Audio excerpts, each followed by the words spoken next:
Bismillahirrahmanirrahim. Assalamualaikum warahmatullahi wabarakatuh. Alhamdulillahilladzi arsala rasulahu bil huda wa dinil haq liyudhhirahu 'alad dini kulli wa kafa billahi syahida. Asyhadu an la ilaha illallah wahdahu la syarikalah wa asyhadu anna Muhammadan abduhu wa rasuluh. Allahumma salli ala Sayyidina Muhammad wa ala alihi wa sahbihi ajma'in. Rabbi shrah li sadri wa yassir li amri wahlul 'uqdatam min lisani yafqahu qawli, amma ba'du. Di dalam hadis ada istilah waro, ada juhud dan waro. Nah ini waro itu apa?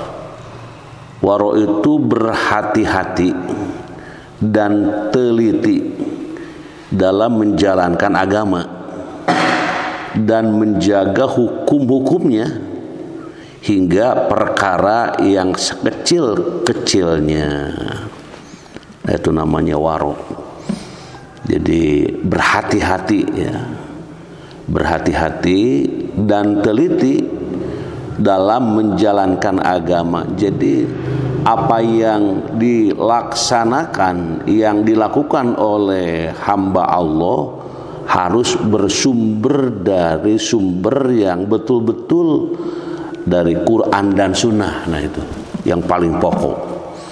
Jadi kita diajak oleh para ulamawan, mungkin para ulama ya gitu ya, untuk menyelami, mempelajari tentang agama nih. Dan harus jelas sumbernya gitu. Jelas sumbernya. Kemudian bagaimana itu mempelajarinya gitu. Jadi kalau ada orang yang membawakan ilmu kemudian rada agak diragukan, tidak jelas dalilnya gitu. Tidak jelas tuntunannya. Nah, ini kehati-hatian menjadi perlu dilakukan, karena boleh jadi orang yang menyampaikan itu kurang waro misalnya, ataupun tidak waro gitu, termasuk yang menyampaikan, yang melaksanakannya. Nah, istilah waro dalam tuntunan agama, kita belajar kepada siapapun ya, memperoleh ilmu dari siapapun silakan gitu. Jadi kita belajar dari siapa yang menyampaikan ilmu, itu namanya belajar.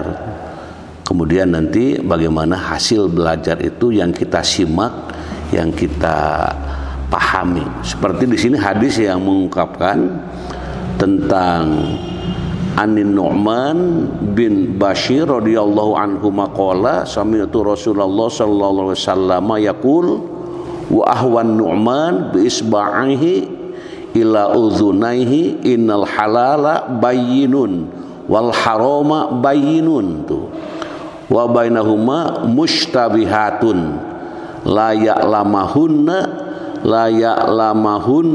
kasirun minan nas paman ittaqa syubuhati faqadis tabara'a lidinihi wa irdihi wa man waqa'a fi syubuhati wa aqa'a fil harami qarra'i yar'a haulal hima yushiku an yaqa'a fihi ala wa inna likulli maliki himan ala wa inna himallahi maharimuhu.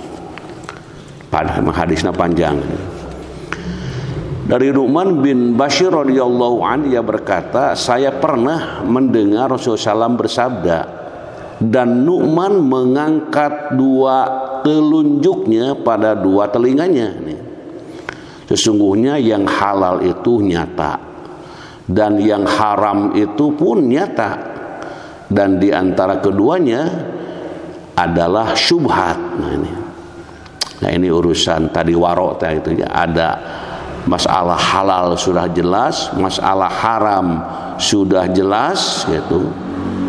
Kemudian dan di antara keduanya ini itu adalah syubhat. Kebanyakan orang tidak tahu akan syubhat itu, gitu. Disebutkan dalam hadis. Jadi urusan syubhat itu orang banyak tidak tahu.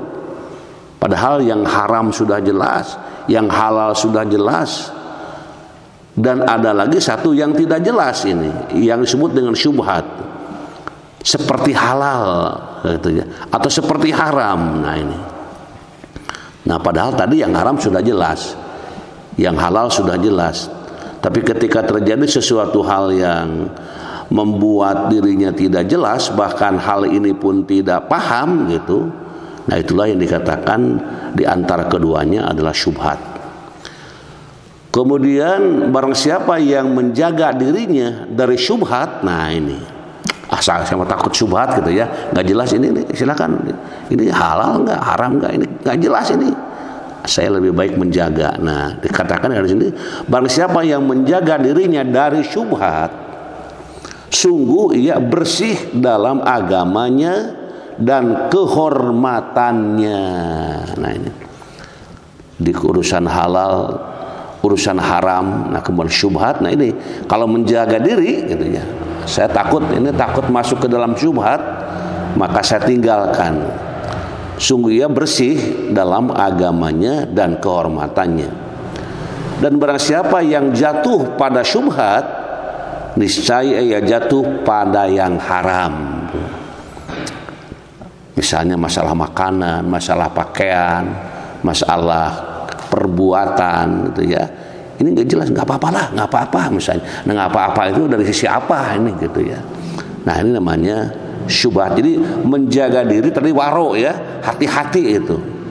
Daripada kita terjerumus kepada hal yang syubhat, dan dikatakan bila terjerumus kepada yang syubhat itu, maka sungguh ia ternodai gitu ya, ternodai, bahkan syubhat itu bisa jatuh kepada hal yang haram, bagaikan penggembala yang mengembala di sekitar tempat terlarang. Nah ini ia hampir jatuh pada tempat terlarang itu ya. Ini gambaran contoh yang syubhat itu, bagaimana menjaga gitu ya, menjaga jangan terjerumus kepada yang haram atau kepada yang syubhat. Yang syubhat saja ditinggalkan, apalagi yang haram gitu. Nah itu namanya waro, hati-hati itu ya. Hati-hati jadi dalam hidup ini. Kemudian juga disebutkan di sini, jadi contoh ya, tadi contoh bagaimana seorang yang mengembala itu, atau bagi pengembala yang menggembala di sekitar tempat terlarang, ia hampir jatuh pada tempat terlarang itu gitu. Ingatlah bahwa bagi tiap-tiap raja itu mempunyai tempat terlarang. Ingatlah bahwa tempat larang Allah itu ialah perkara-perkara yang diharamkan. Ingatlah bahwa dalam tiap-tiap badan itu ada sepotong daging. Nah ini, apabila sepotong daging itu baik, maka baiklah seluruh badan. Dan apabila rusak, rusaklah seluruh badan. Ingatlah bahwa sepotong daging itu ialah hati. Jadi kalau kata hatinya nggak apa-apa, kata hatinya gitu ya, ya terserah hatinya. Tapi kalau kata hatinya, nggak usah, saya takut termasuk orang yang memakan barang yang haram, nah itu ditinggalkannya. Nah itu namanya adalah waro. Waro itu hati-hati. Waro itu ya berhati-hati dan teliti dalam menjalankan agama.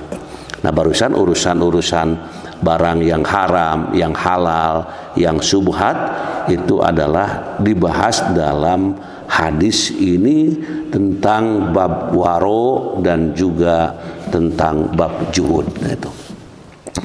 Jadi kalau ada perkara yang tidak jelas, lebih baik menghindar gitu, daripada itu tidak jelas terus memutuskan sendiri, nggak apa-apa. Nah ini bisa terjerumus kepada hal-hal yang dilarang. Wa an Abi Hurairah radhiyallahu anhu qala Rasulullah sallallahu alaihi wasallam ta'isa 'abdud dinar wad dirham wal qatifah in u'tiya radiya wa in lam yu'ta lam yarda, akhrajahul Bukhari. Nah ini Dari Abu Hurairah radhiyallahu anhu yang berkata, Rasulullah SAW bersabda, celakalah hamba dinar, dirham, dan al-katib permadani. Kalau ia diberi senang, dan kalau tidak diberi ia tidak senang. Apa ini maksudnya ya? Dikatakan di sini hamba permadani, hamba kepangkatan. Nah ini. Jadi celakalah hamba dinar, dirham, dan al-katif.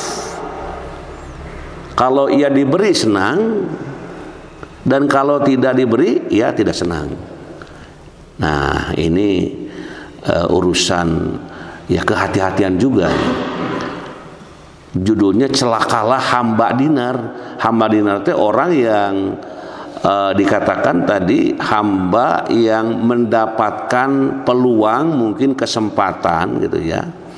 Atau juga di sini dirham itu urusan juga masalah pulus uang, dan al-katib ini urusan ya kepangkatan. Jadi celakalah hamba dinar artinya orang yang hidupnya selalu menggantungkan kepada keduniaan gitulah ya.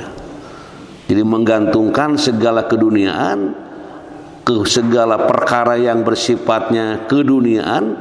Apabila diberi dia senang. Nah, misalnya diberi jabatan, diberi peluang, senang gitu. Kalau tidak diberi dia itu tidak senang. Nah ini celaka kalau menggantungkan diri kepada urusan-urusan keduniaan. Sedangkan di masyarakat kan gitu, bukan di masyarakat. Kadang-kala saya sendiri gitu. Kalau dikasih senang, kalau nggak dikasih nanya, kenapa saya nggak dikasih? Seolah-olah begitu bertanya-tanya. Nah perkara seperti itu tidak bagus gitu. Seolah-olah jadi dunia ini menjadi hal yang paling utama. Kalau ada yang memberi, alhamdulillah. Kalau tidak ada yang beri, ya mudah-mudahan bermanfaat untuk yang lain. Nah, jadi itu untuk menenangkan hati. Makanya tadi di dalam jiwa manusia itu ada segumpal daging, yaitu ya. Dan apabila daging itu baik, ya, dan apabila sepotong daging itu baik, maka baiklah seluruh badannya. Dan apabila rusak, rusaklah seluruh badannya. Jadi kalau memang hati ini memandu kita, maka hati itu menjadi penentu dalam segala perkara yang haram, yang subhat, dan yang halal gitu. Kalau kata hatinya nggak apa-apa, halal lah gitu, ya hatinya yang ngomong begitu gitu ya. Bagaimana ini yang sebenarnya? Nah lebih baik itu di situ waro. Waro apa yang tadi waro itu artinya? Hati-hati, di hati-hati soksien, ya nggak jelas halalnya, nggak jelas haram. Jadi hati-hati waro. Biasanya orang waro itu yang ya tingkat keimanannya sudah tinggi. Karena ada orang yang suka begini, nggak apa-apalah gitu. Misalnya menemukan barang di jalan, bisa gitu ya, nggak apa-apa. Ke orang nggak tahu, yang punya juga tahu siapa gitu. Nah itu kalau orang waro tidak begitu, menemukan uang di jalan ya disalabarkan gitu, diinformasikan. Kalau diinformasikan tidak ada yang ngaku, diserahkan kepada yang berwajib untuk minta diselabarkan gitu ya. Kenapa? Karena menjaga diri supaya tidak terjerumus tadi kepada larangan-larangan itu. Nah juga celaka hamba yang selalu ia mengharapkan keduniaan. Bila keduniaan tidak ada, dia merasa kecil ya, merasa tidak senang. Nah ini menata diri ya. Menata diri itu memang bagian dari perkara menjaga kewaroan tadi.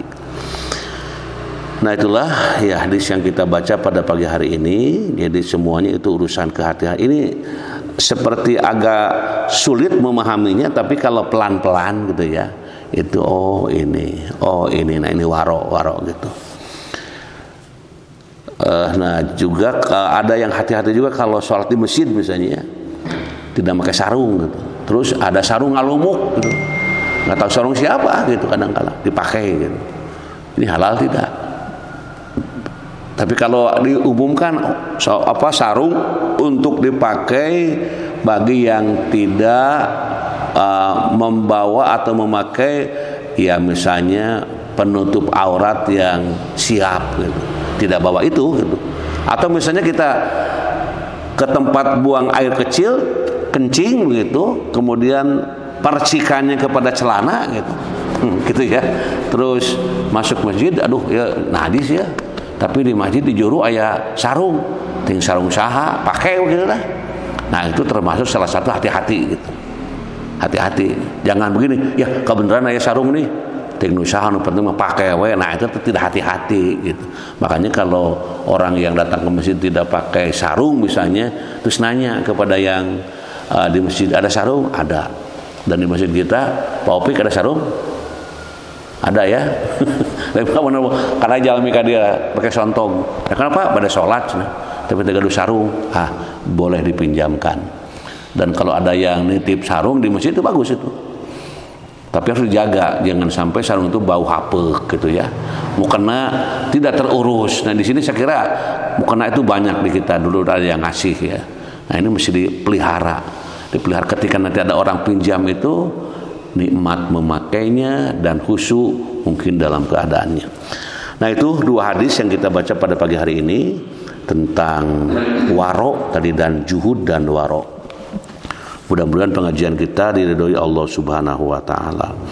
Allahumma shalli wa barik wa sallim amin. Allahumma rizqna ilman nafi'an wa rizqan wasi'an wa shifaan min kulli da.